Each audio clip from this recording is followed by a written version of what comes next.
Welcome to Third Party with Jaiga, Nikki and Ro'dey. Welcome. Yeah. All right, guys, want to say welcome to it. This is Third Party. You know, we do where we come every Wednesday, and this kind of is a stress reliever before the end of the week, and to kind of take off some of the heaviness in the early part of the week, and to make sure that everybody is doing well. Well, from what Nikki said earlier on, we know she's not doing 100, but she's here, nevertheless. I'm here, next to the wolf. Next to the wolf. For those of you now joining, Nikki's living next to a wolf. She's convinced her neighbor has a wolf. So we go into that story. We go in with that.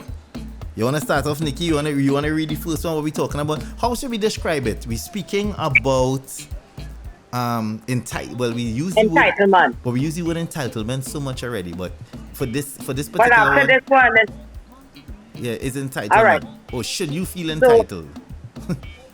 So Ross sent us this topic, which was out there, and we thought it was interesting for the group because I think many relationships go through this. So I can't believe, obviously written by a man, right? Is a man.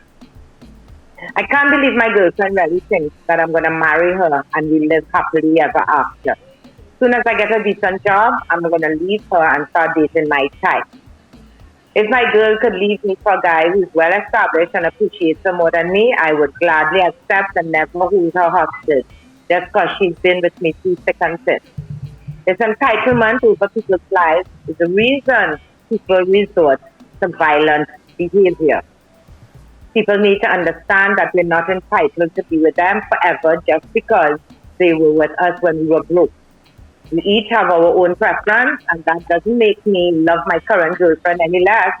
Things change, feelings change. It's a vicious cycle, life cycle. Wow. So that's what we're talking about today, life cycles. We want to life cycles. Life cycles. We want to get your perspective on, do you think that you should give of yourself to somebody that you've been with for a while if while you were with them things wasn't bright, and while with them things got great? And I think there's so much emotions inside of there. There's emotions of guilt, because there's some guilt in there. You might feel guilty, the fact that, listen, when this person had nothing, when I had nothing, this person held me down. They do what we're supposed to do. Because I can't say we all, let me not presume. Presumptuousness is a form of rudeness. Let me not be presumptuous to say that. But I have experience where you supported or believe to support someone because you care, and down the road it didn't work out.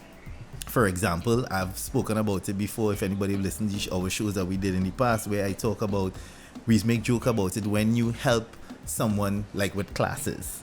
I know of one particular young lady was doing a little course at SBCS. That's that business. And Ro'dey paid for it. Oh, there's not Ro'dey. Sorry. Now Ro'dey paid too. We all struggle that. Where I supported that. I supported that heavily, and it's the pickups for me. It wasn't so much the money to pay for the course, because that's one payment. And then those days it was like a 3,600, 3,650 you had to pay or something. So for to do the thing, in them POB, them principal of business kind of courses had this section to do, and I can't remember it well, but it's one of those. But what affected me the most in that was the money. The money wasn't so much the issue, it's the pickups. Because she used to have a lot of study groups, and she's always in school, and your boy would have been outside there, just in the car, just listening to music, just waiting, just burning hours, just waiting on you, because you're trying to be the right boyfriend. You want to be responsible. You want to be that guy to help you through and drop you back home. And at the end of the day, I just thought I was being, I was doing the right thing. You want to jam too, yeah. The jam is there. Jam is there. We know, but some of the nights was just about being there, Ro'dey. Not so much the jamming, just being that person that you can get home safe. And then after all and all, fast forward 3 years later, home you get an ice in. And as soon as home you get an ice in, and she started to go to work and start to see, when you see girls start to buy bag for work, like a work handbag, and start to buy shoes and things to match that bag, and start to buy work clothes, I find the attitude has changed. Her attitude changed. Back in the days when she was wearing one little blouse to go to work, and a little one and a skirt that she had get from her aunt, she was real humble. From the time she started buying matching work kits and bag and shoes to match, her attitude changed. Next thing you know, I'm in the bush. because she don't think that we're compatible anymore. Because where she's at and where she wants to go and where she's heading is not in the same direction that I am in. At that point, this remind me of the movie Acrimonious. Well, it's kind of like that. Yeah, where and I think many the flip side to is women who stay with men, and they start to move up and all of a sudden his behavior changes, as you have to go out to dinners and need to go out with the managers on a Friday night and so life cycles I think is a perfect cycle for this segment. Yeah, life cycles. This relationship. But one of the things that was said in the statements that was made is people feel a sense of entitlement to their life because of certain things, and that is what I guess people is on the front burner of this conversation. Because some people in a relationship believing that, okay, you can't leave me because when you had nothing, I was here. But what we're seeing and seeing now more and more lately is that is not true. That is not so. Maybe you have to find a way to express to that individual that you appreciated everything they've done for you or everything they have done, but time has passed and as we say, it changes. I don't see you the same way I used to before, and it has nothing to do, which is kind of an emotion that is hard to explain. So how do you tell somebody that my change towards you is not a financial change, it's not because of stature, it's not because you have excelled or anything like that, it's just me. It's just us as two individuals, two human beings I don't see you in that light anymore. And that I think is the problem. I'm going to also throw into the children and how long people have been together. So, yes, you may have been in a relationship since you all kind of went to school together, some of them, make baby early, and that guilt. A lot of relationships are based on guilt. Now, I can't leave her, we've been together so long, the child, and, it's that guilt and the entitlement. I have no guilt. Sorry. But the entitlement, we know that, Jaiga, we know, don't you might not just come out from nowhere, but that's okay. That's what this show is about. Let it out. But there are women who feel entitled. Look, I have a child for you. You can't go nowhere, and vice versa. Yeah, it happens. It really does happen. So that's what we're talking about today, guys. Feel free to weigh in. We're speaking on, do you think that, or do you agree with the statements that were made? You think that nobody is entitled to you, your time, your life, because of history? The fact that you've been through some stuff. Because real people struggling with that even now. That's something, me personally, I would say I struggle with that, honest to God.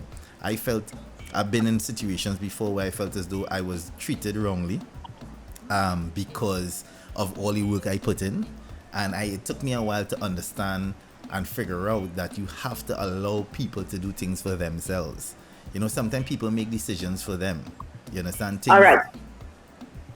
Yeah, people make decisions for them, and it's hard for the person on the other side to understand that. Like, you'll be in a relationship with somebody, and the person come and tell you, "Here, what?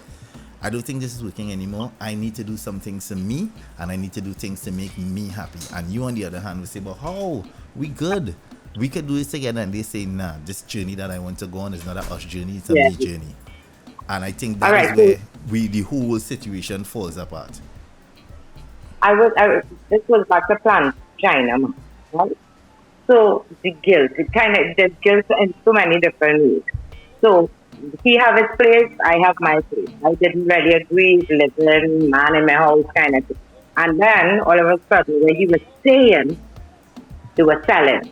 So, all right, come and stay by me till you find somewhere now. Kind of never happened. And then his car blew up. So he have no car, and blew he up living by me. Catch a fire? Yeah. So eventually he have no car. So all of a sudden, I have a blew up by accident. You're rushing the story, Nikki. You can't just say the man can't blow up. It was the engine, something. He needed to buy a new stuff. All right? Wait now. So all of a sudden, I have a man. Ziggy, quiet up. I have a man living by me. No car. And I feeling bad. How do you put out a man just so? And I know to myself, this is not working. This is not working. So now I start going through your guilt about how do I put this man on? He had nowhere to go. He had no car. And it took me a while to almost kind of like 9 months to get the courage to get that man out my house. Again, out of guilt. And we wouldn't even stop. It was a 4-year relationship, but it ended up being a 4-year relationship because I had guilt of not wanting him. How do you put out a man? All right, so you said it's a 4-year relationship. So at what point in that 4 years when you felt you started to feel, not started to feel, what year did you want him out originally? You said it lasted 4, but in what year? Right. So I think when he moved in and maybe it wasn't. Hey, no wonder you are wolf living next to you as you that dog. I realized, well, how I end up living with me, and I kind of, it took me another year. We were together for 2 years when we moved in, and it took me a year to really try. And then the next year to work out, this is not working out. How do I get him out of my space without, at that age too, you don't want to hurt them, you don't want to bruise the ego, but this is not working.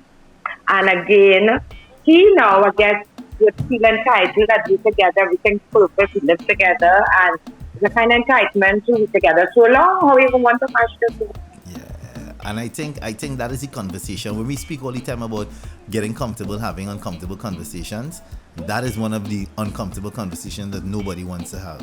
Where you have to tell somebody across the room from you that, listen, it might appear that everything is grand, but something has happened inside the relationship, and it mightn't be anything physical. And when I say physical, it mightn't be anything you can see, like tangible. Now, in relationships, Nicole, it had things that go wrong that you can't touch. Like you can't put your hand on it. You can't really say, well, you lash me in my face, so I don't want you. Or you hold me, I don't want you. You just know. Flowing again. Right. There are certain things that are non-tangible that happens in relationships that you just can't put your hand on. And when you are not aware of that, that is where the issue just get real hard. And that is what I'm saying. I struggled with. It's that. Like a pothole. You know it have a pothole there, but you just slow down and walk around it. And that is what eventually happens, and then the pothole gets bigger and bigger until they can't pass again. True that. That was kind of deep boy Nikki, if I do say it myself. Alright, okay, cool. You reading plenty. Why is the wolf and them inside you reading? Neighbor, good night. Let's hear from the people. Hello. Good night. Yes, night. I listened to Nikki, and she just describing a situation that I was in some 11 years ago. Nikki, he was eating with his mouth open. Like after a while, like everything he do, just start to get to you. Yeah. Everything. Wow, that's your contribution. That is my contribution right now, because if there are people in here, if I say any more, they will come for me, and I'm really not feeling for that energy tonight. Oh, okay, cool. I'm so mature of you. I appreciate it. I really, really appreciate it. I'm taking a page out of your book, Jaiga. One thing about this space is I have seen so much growth. We are all here to learn. We are all here to heal together. And I'm appreciating the fact that we are doing it and we are striving. It's so good to see that someone like you can come in here, give your opinion, and say that, and keep it flowing without any rap. That is so good. I appreciate that.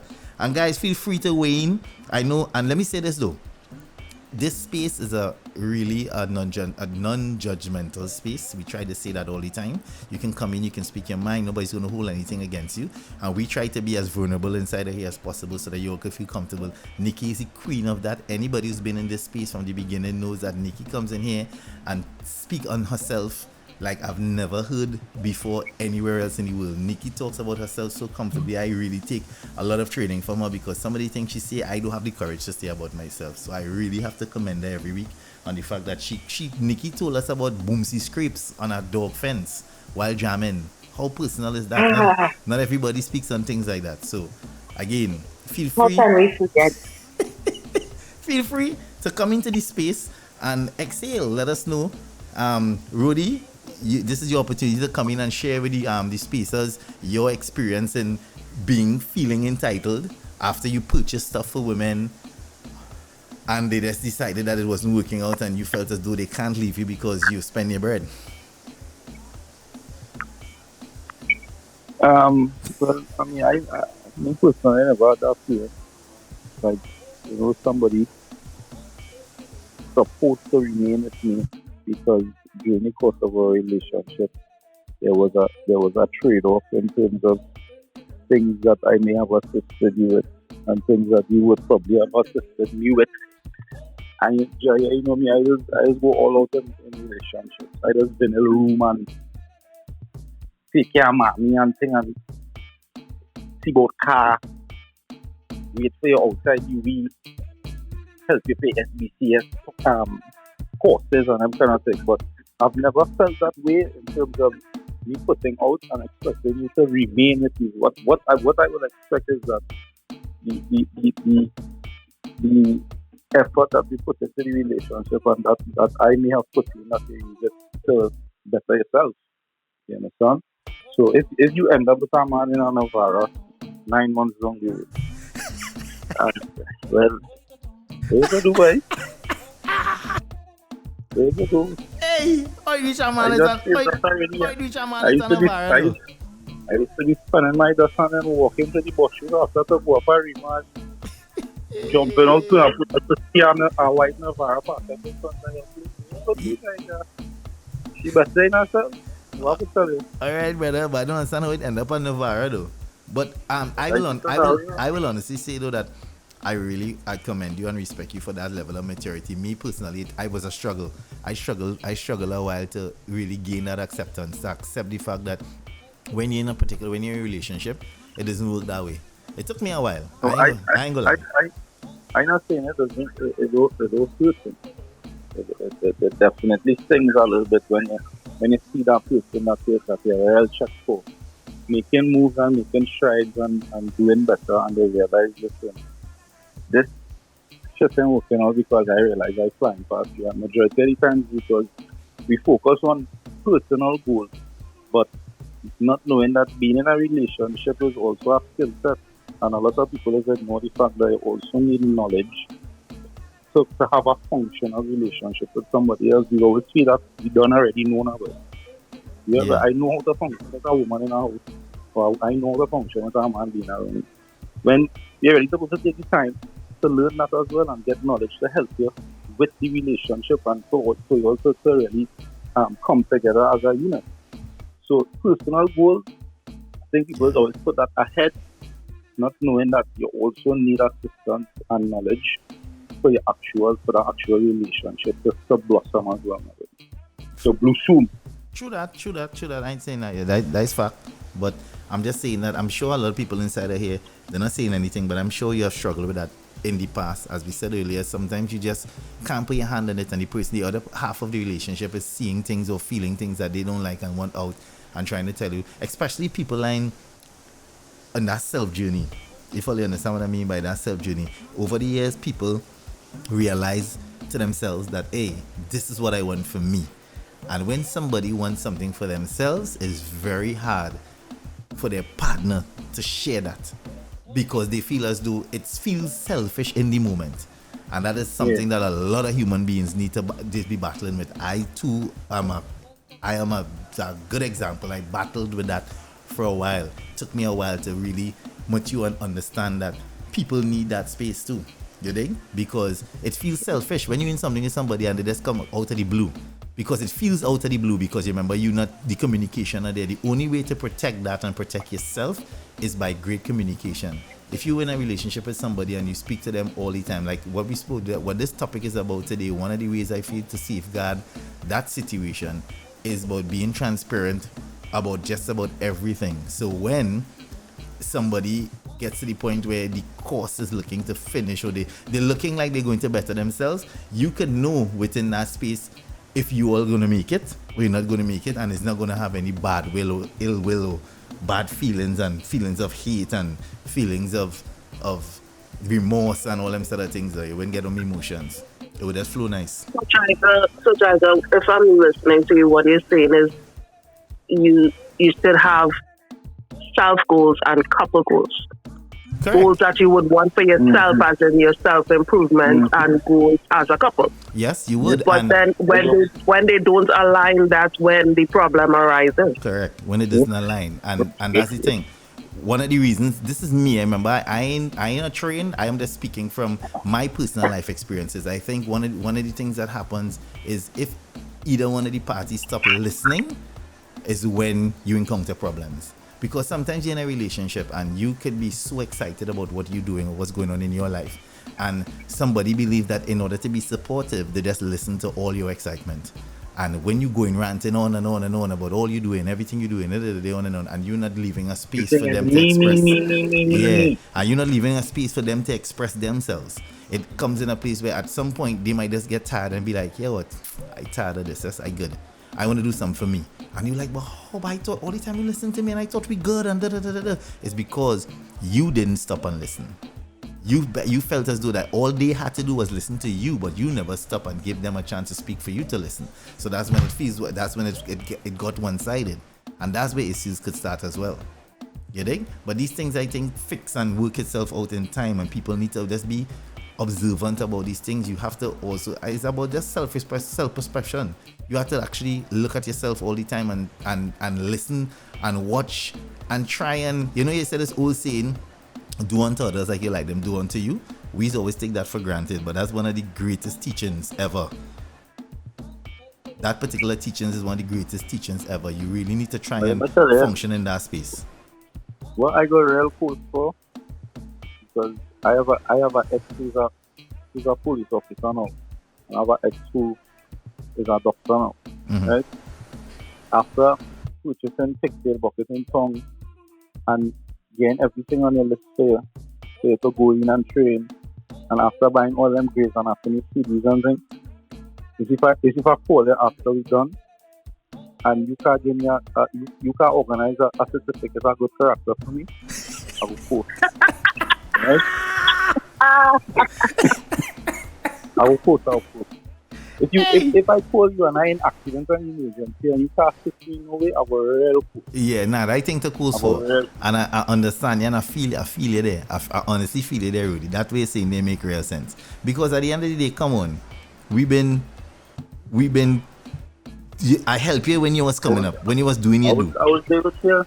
I was with a certificate of good character. I ain't taking it. Rudy, I feel you. Here what I coach them for. If I help you by taking out a loan to get a down payment for where your dreams was, yeah. And when you acquire your dream, you decide you're no longer paying that loan. That is still in my name. That's mad thing, but that is not even that's just poor. That is poor. That's a whole different kettle of it. That is poor.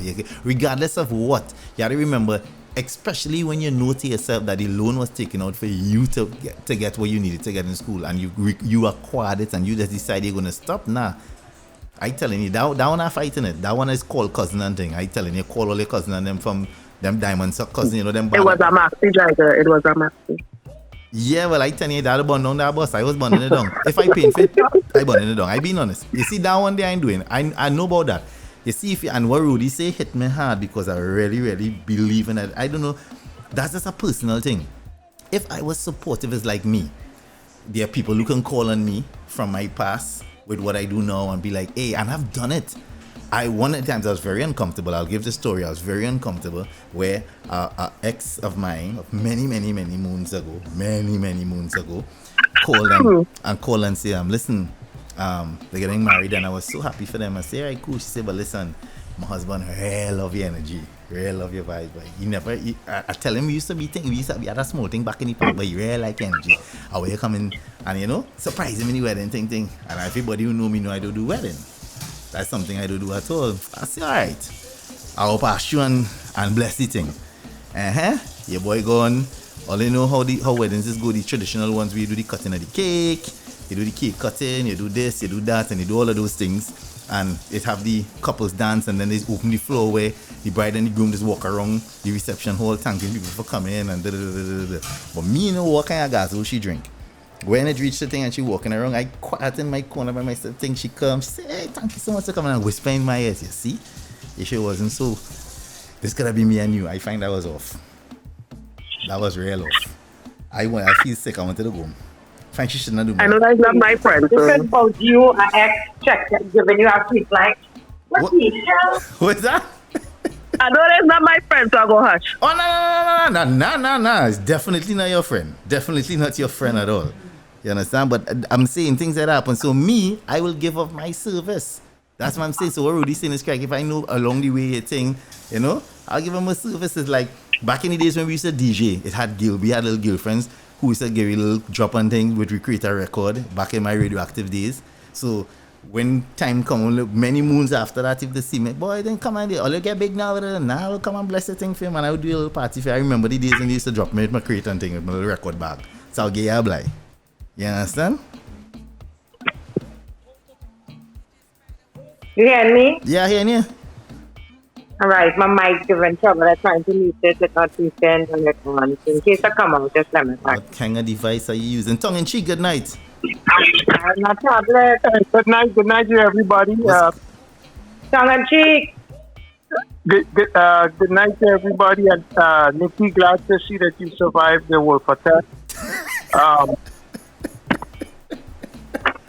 I would like to say I'm hearing two words in this conversation here: altruism and transactional. And I would explain. It appears to me what I've been hearing is most relationships are transactional and lacking altruism. If you're doing something for somebody in a relationship, again, as was pointed out, you're not guaranteed the relationship will last. However, if you're doing something for somebody, don't expect that they are committed and what's the word that was used? Entitled to be with you forever and ever and ever. I think that's unfair. It's selfish, and it doesn't make for a meaningful relationship. Do it. If that person move on after that, at least you prove your worth as a human being. It's about you then, about being a good person. Because let's face it, Christ gave his life for us. And what are we doing in return for him? We're still doing crap. All right? So if we're being honest to ourselves in a relationship, it should never be transactional. If you with somebody and you could help them, do it. If you feel that you don't want to help them because of your suspicion of who they are, then don't do it. You don't have to feel guilty about it. But relationships, anytime it becomes transactional, that's it. You heading in a one-way street, which is out. All right. And you went real deep, but you're correct though. But what I was saying earlier though, tongue in cheek, is the fact that saying it and saying those words out loud, we know it makes all the sense in the world. But I'm saying the actual emotion that somebody goes through in that moment is difficult to process. I'm saying it takes people a little while to catch up, because what you're saying is correct. It's really a selfish act when you're in a relationship and you're doing something for somebody and you're expecting something in return. It's pretty selfish. That's not how we should function at all. And as I said, it took me a while. I'm talking about me. I'm not saying in general. It took me a while to process that and really figure that out and operate differently. So now I operate in a whole different space. My energy is totally different. I understand now fully that that's not what's done. If you can do something for somebody, do it. If you can't, just leave that alone. And don't do it telling yourself because you do that for them, they're entitled to give you something. They're not. And once you know that and establish that in the beginning of any relationship, even friendships and all, this is not always about man-woman. So let's don't think that this is about a man-woman situation. It happens in friendships as well. It have some friendships that are very, very one-sided. People believe that they should do that because me and you is friend so much years. So if I come to you, you're supposed to do so and so. That's not how it is. That's not what friendships are the same thing. Some people believe friendships operate in that same energy. Because me and you is friend and this happened, you must come and defend it. No. And the next thing friends need to understand too, not because you're my friend, I will follow you blindly. If you're doing something off, I think as a friend, I am entitled to tell you you're doing shit. And if you cannot understand that, we can't be friends. Real friends really tell you and call out any bullshit. Yes, people around them. Yeah, well, we know about that. Yes, we know about that. Like a dashboard. And Nikki, we know people like that. Who like the yes man. Can you call him a name loud there, boy? And Nikki and Ro'dey, but you know them too, ain't? Men who just like yes man, ain't? Yeah, boy. Yeah, but it's so sad though. Wow. Yeah. Why is that yes man too kind of, oh Lord? Because my take on that yes man syndrome It's As well, insecurities. yeah, if you have- insecurities. It's people who suffer with heavy insecurities, and they always need to be, boy, how to put it, boy? They always have to be put on this pedestal. They're always looking for Reassurance. they're always looking for Love, they're looking reassurance. for- They're looking for validation all the time. You understand? And it's like most narcissists, I think, operate in a space of like yes men. Most narcissists have yes men around them because they always like to feel like they're in charge of something. When at the end of the day, you ain't doing shit, and whatever you're doing is rubbish anyways. But that's a whole different conversation. What we talking It's a about? reflection of themselves. So they just reflecting to you who they are. Correct. Facts. I think there's a thin line too between Love entitlement and loyalty to her. Because if you with somebody and riding with somebody, you definitely would expect them to be loyal to you. You definitely expect them to seek your interest the same way I seek your interest, the same way I look out for you when you're down and you're out, the same way that I would expect you to do the same to me. So I think there's a line there where loyalty is expected, and we all know the world that we live in right now. Loyalty don't come wrong so simple and easy again. Yeah, but let me just Ro'dey, let me ask you this. Yeah, but Ro'dey, expectations breed disappointment. Yeah. And just Let me because ask you you will do this. something for somebody doesn't mean somebody else will do it for you. Yeah, Nikki, go ahead. Have you guys ever been in a relationship? You know to yourself, this ain't gonna last, but you're in the relationship. You know, you know eventually will hopefully fizzle out, but in it, and the other person now thinking, all right, maybe this one, but you're in it at the back of your mind knowing, this ain't the one. And I'm sure people have been in relationships like that for years, knowing this ain't the one. Yeah, well, been there. Oh. But let me just touch on something Ro'dey was saying. Like, this is a personal experience again too. One of the things you have to understand, like I have a friend, a very good friend, and when my dad died, in that moment, I guess with the grief too, felt as though the person didn't step up to the plate how I expected them to step up to the plate. Like, you know, you will expect that certain people in your life will do certain things and function in a particular way, and for a little while, I felt hurt without conversation. Let me say that too. I felt hurt without conversation. Only after having the conversation, when I couldn't take it anymore, and I had to have that uncomfortable conversation to say, hey, I'm really disappointed in how things went on such and such time and how we function and in that moment, what it was revealed to me is not that some people, there's certain aspects of life that not everybody could deal with how you feel they should deal with it. And it doesn't mean that they love you any less, or they don't care for you, or they're not loyal. So that's when Ro'dey talk about the thin line between loyalty and entitlement. It's all of that too. And again, it all comes with communication. If these things are not established in front or communication plays a big role. Yeah, if it's not established, you could run away thinking the worst, because in that moment, I honest to God, I was ready to chop man and chop the friendship and feel, well, he is a dog in my mind, he is a whole, he is the worst and that, without having a full clear picture and full understanding of how they felt. And that's a lot of mistakes that people make too. We run into situations where we feel it's supposed to go A, we didn't see it go A, so we come up with our own end of the story and close the book and be like, to hell with you, and then run now and try and sell your version of why things went sour. And you're telling everybody that it went sour because they didn't do so without a full understanding as to why. And those things too cause a lot of problems. And it takes us right back to this situation that we're talking about today. The whole entitlement thing. You telling yourself, well, I'm supporting you, I'm doing everything, I deal with you, so you must. It's not a must. You will like them in return to do certain things, and the only way that will happen is if you and that individual have those conversations about what you will like in return. A lot of people go into relationships wanting things but not expressing what they want, you know, and then when they engage, they're upset because they expect people to miraculously know what they want. You have to learn to express yourself, and that's a mistake, especially with men. Men make that mistake plenty. We don't express what we expect, what we want, what are our needs, because we feel as though we don't have to. they should just figure it out. Nobody could figure that shit out. And with women too, some women don't say nothing. Some women are mature enough to articulate quite clear what they expect from a man, when they expect it, and what day, what time, and those sort of things. But not all women have that gene. And you end up in situations where what Nikki just spoke about, where you're in a relationship with somebody and you damn well know it's not going to work, but you just kind of go along for the ride. And I saw somebody post something today that was so interesting. Loneliness.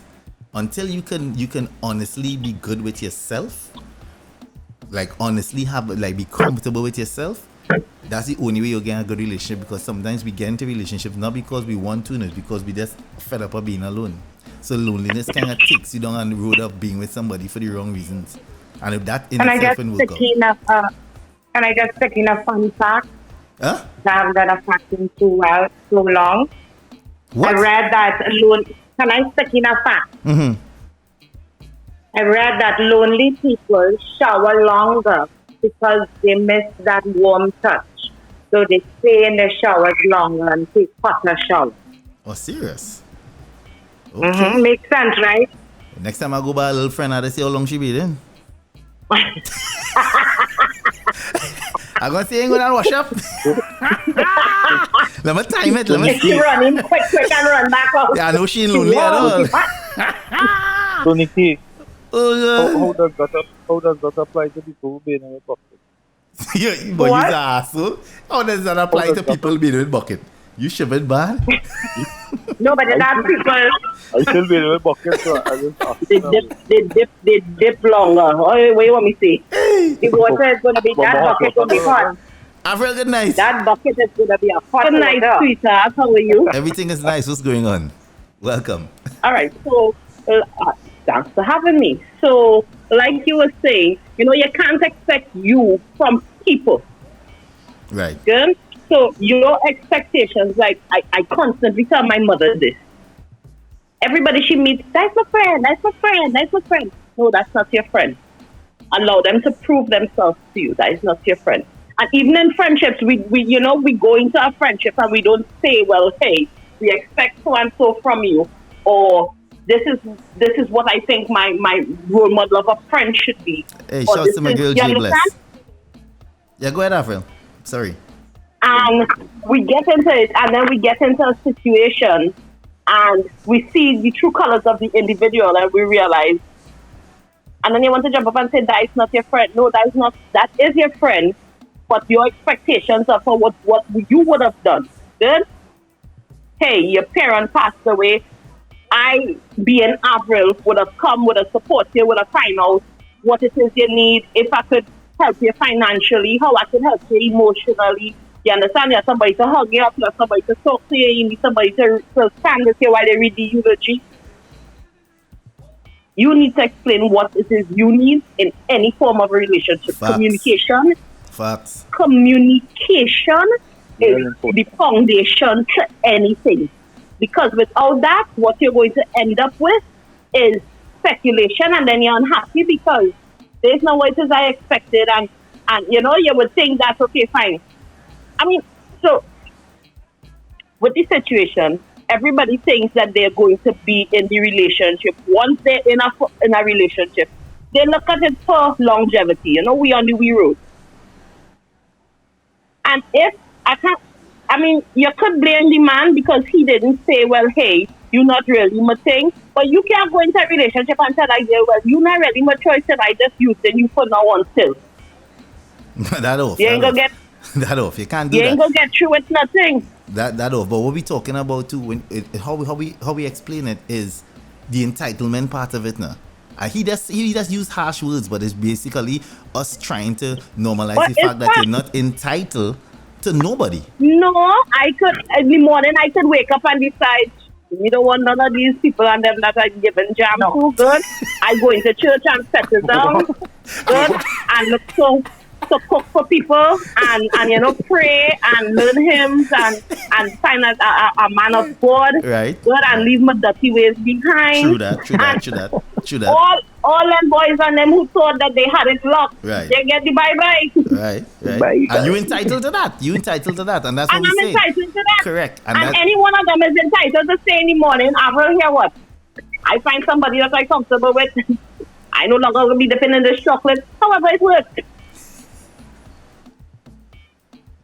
For real. For real. Yeah, so For so I real. really went out of your vagina anymore. It's like anything. I'm going to church because you see all these the worst kind of friends to have. Hey, I got you towel and then I don't cook for nobody. Hey. hey. Hey. Yeah, I have vagina, I missed that. Wow. No. Yeah, vagina, yeah, she You know, Avril has a saying that she ain't dirty in her vagina just so. It had to come real good. That's just her slang. So we roll with it. Just so you have a wolf next door, Okay. Nikki. Avril not dirty in her vagina. Just so you have a wolf Exactly. next door, she not dirty in her vagina just so. That's all. So we can Exactly. keep it rolling. So no, but on a real though, guys, I think we have to. It's something we say every week. It's about unlearning things, right? I always felt, and that's because our what is that? Somebody had a mute. That's because our grandparents really put that nonsense in our head, eh? Grandmothers, especially grandmothers, really endure real rubbish from men back in the day. Pull a wolf on them. Nicole, talk to your wolf. Yeah, grandmothers really endure nonsense from grandfathers back in the day and brainwash us into believing as though whatever this is the circumstance, you had to just stay, regardless of what, just stay. And it No, it go to- wasn't just that. It had a lot to do with social economics. There was nowhere to go. You had to take pictures. You know, women went working. They had families. Once you leave the house, you can't go back. Shame. Yeah, but When again, Nikki, religion is is because, Catholic. yeah, but Nikki, that is again, that's what they taught. They taught them that. Yeah. So I'm saying it took one woman. Just how Rosa Parks decided she wasn't going in the back of the bus. It took one woman to say, hey, what's going on? I see all our girl you have all over the place. I good. I take my train and bus out. It took one strong woman to make the move. All we're saying is that now we have the power and the knowledge to not have the next generation fall into the same traps, but do it in a smart way. And try and educate them and continue educating ourselves too as to how to deal with situations. One of the biggest problems for us, as we say, especially black men, is black men feel vulnerabilities are weakness and don't like to talk and will hold in everything forever and ever and ever until they explode and then the whole thing fall apart and people sign and say there's dog. If you have a girl and she's frustrating you and she is clouting in the night, tell somebody she clouting you, don't feel shame. It ain't nothing getting a clout. Rudy get some clout and had to come and tell us and we had to What? You're ready. The Italian. They was there holding your hand. and now Rudy better faith, he don't get clout anymore. And he good. And you know to dodge mop. And he know Well, to, let me sit me up with Tommy, yeah? nah, Rudy, you're wrong for that. So you're still living in the Dago area. There's a place in Four Roads that is help with domestic violence and them kind of thing. I don't think no money, but Oh god, nah, Rudy ain't they go no more. But on our real guys, that's what it is. It's about trying our best. We need to, and that's why I love this space. This space, I think what I would love to see happen here is that we continue to encourage people just to be brave enough to speak their mind, speak their truth, and come out every... You know what they say, brave Jaiga. It's hard to watch a man you love you and you don't love them and to tell them that you're good. That's going to be one of the hardest things to do as a woman. Because many times... I'm put it by the nightstand when he's sleeping in the morning. I just think go sleep. Now write it down. Wow. Write it down. And there's some women, Yeah, you know, there's a big misconception, right? That people feel that women are so much better with words. And there's some women can't articulate themselves well at all, eh? And don't know how to express themselves at all. And those Boy, are, gone from here. I'm telling Gone you. from here. I'm telling you. That's an example. And it's sad. Huh? Was that tongue in cheek?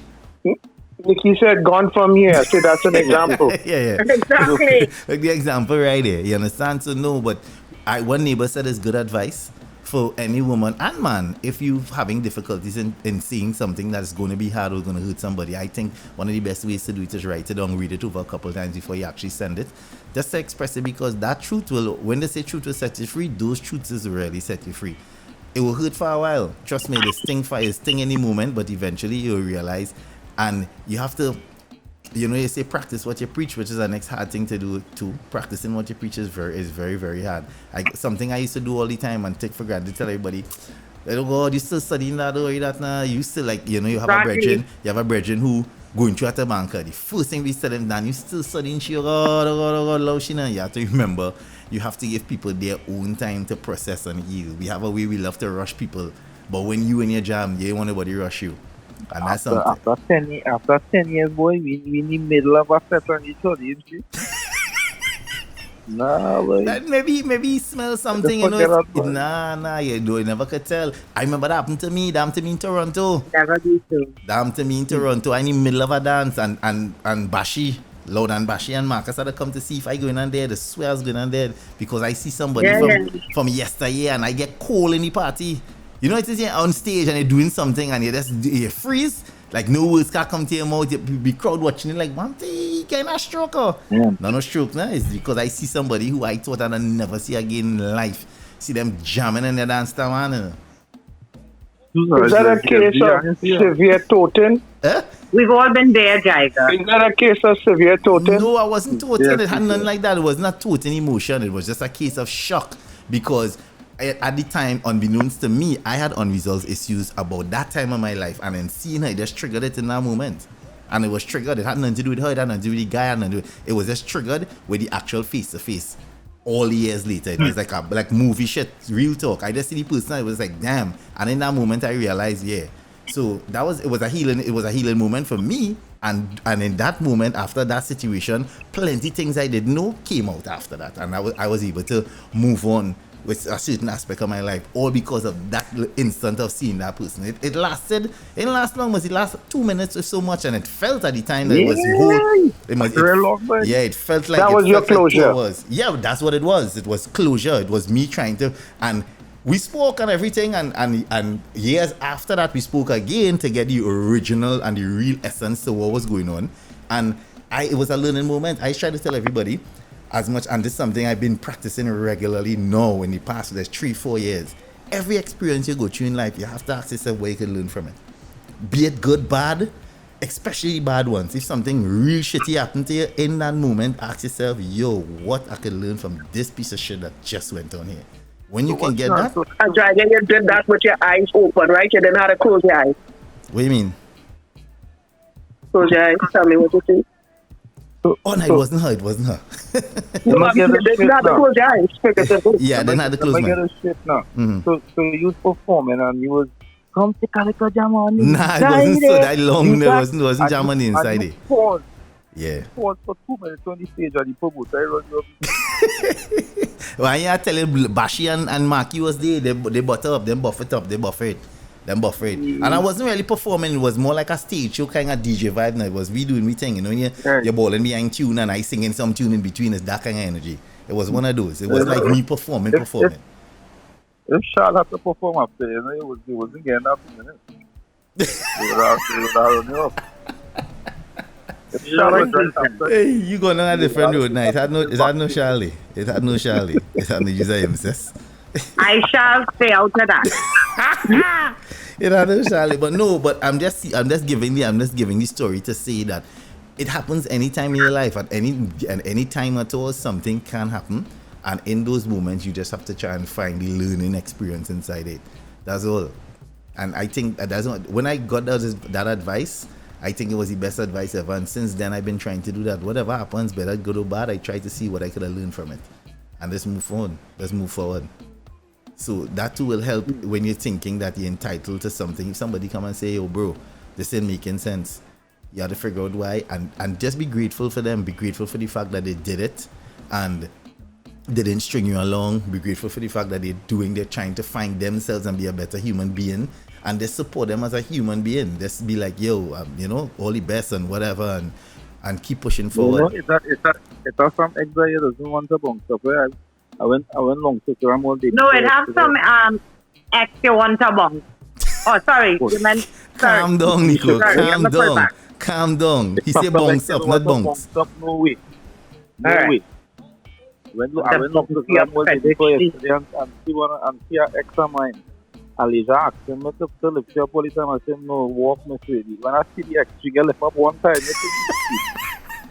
Wow, Rudy. You won't get out anymore. You get out. You won't get out. Too long to grab all that. You won't get out. So it's come here, Gil. Come. Take the lift up on his paces. Chip it bad. Let me go quick. You chip it bad. Hey, Paula, good night. Wow. Paula, we missed you last week, and you're here in the space tonight, and you're very quiet. Normally, we love to hear your input. Why are you so silent tonight? Normally you always come in. We missed you last week. You wasn't here last week. We had such a beautiful show last week. One of the things that you would have enjoyed.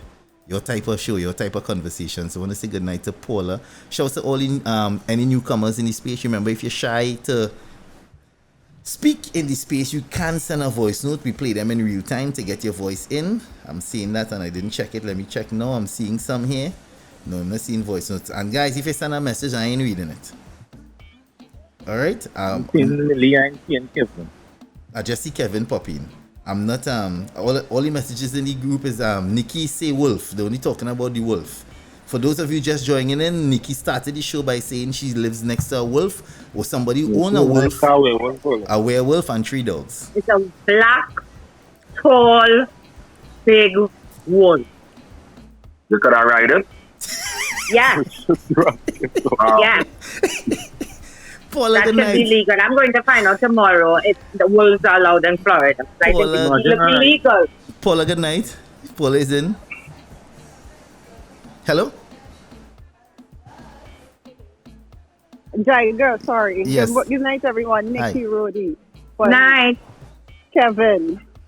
I was in these spaces last week. You were? My hand was up. And I didn't get called on at all. Oh, you know, Jaiga, you're doing a horrible job. That's my... like Mr. Joseph. No. It was a good session last week. My apologies. Last week I did have technical issues last week. I will say that, but it's rectified now. But I didn't see you. Everybody asked for you. I really didn't see you. My apologies. All right. So good night, Marlene. Yeah, go ahead. Yeah, one thing I would say on the topic, my mother had given me this advice long time.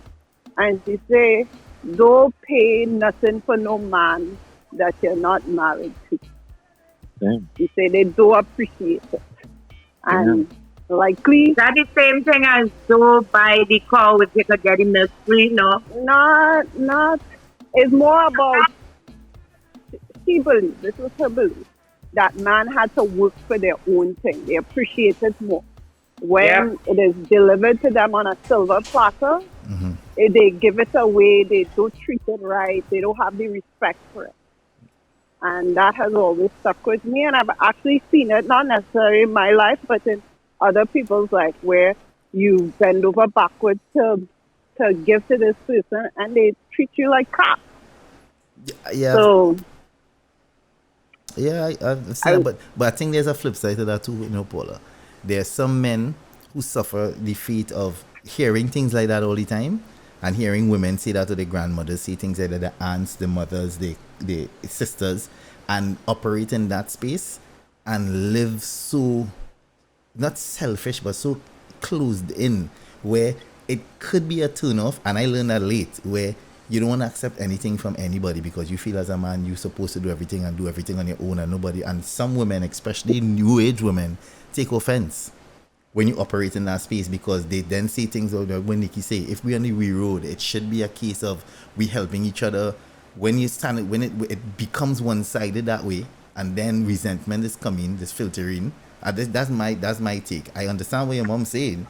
Like, you will want to make sure that you don't give no man nothing because man's supposed to work for the self and yada yada. But if you still operate like that in this now time, I think that could be a little toxic too. Because if a man is doing that and want to be in a relationship with you, what's stopping your husband from keeping you like crap? I mean, there is nothing stopping you, but that from treating you like crap. I mean, that's a whole different level. And mind you, this is more when you're dating.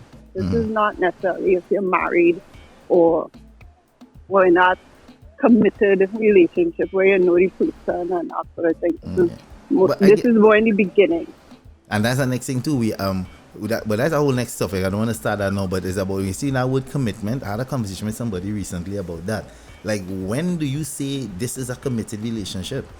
Is there parameters to say, well, yeah, we together and we nice, because it's not about sex. We know that now, because you can meet somebody tonight and I can go now and meet somebody and go man jam. That will say we living in the house and we together forever. But I think that's a nice topic for a night. Yeah, we have to touch on that one. I want to know, when do you feel living in me?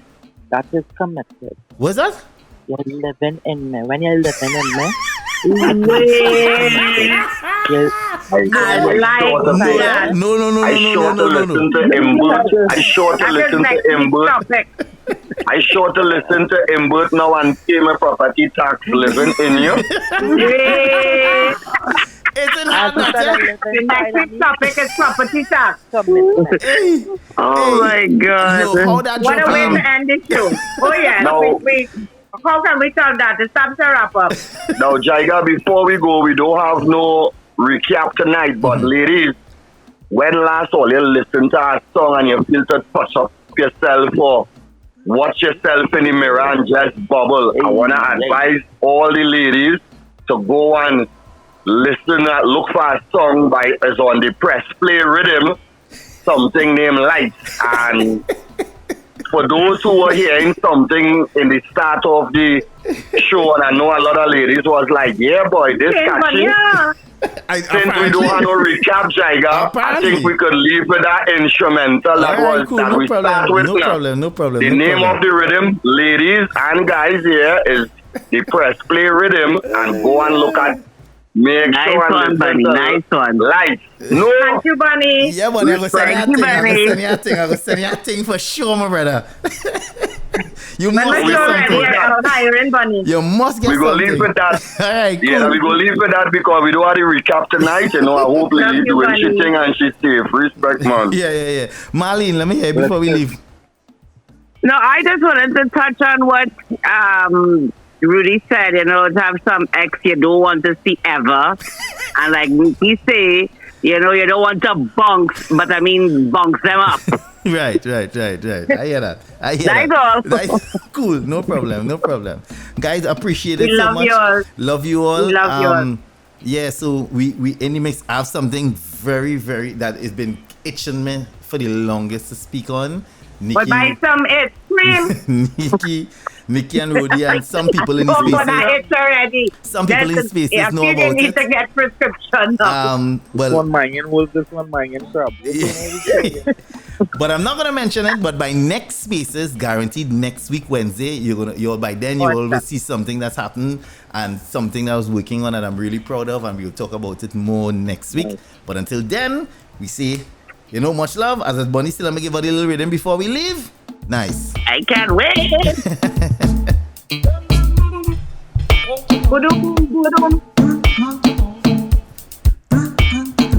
You can just keep on seeing my woman modeling in front of the mirror for me to this right now, yes? Okay, not all that. That's too much. TMI, Bunny. TMI. Yeah, we go on. Bye. This is the third party. Jaiga, Nikki, Ro'dey. Nikki Ro'dey.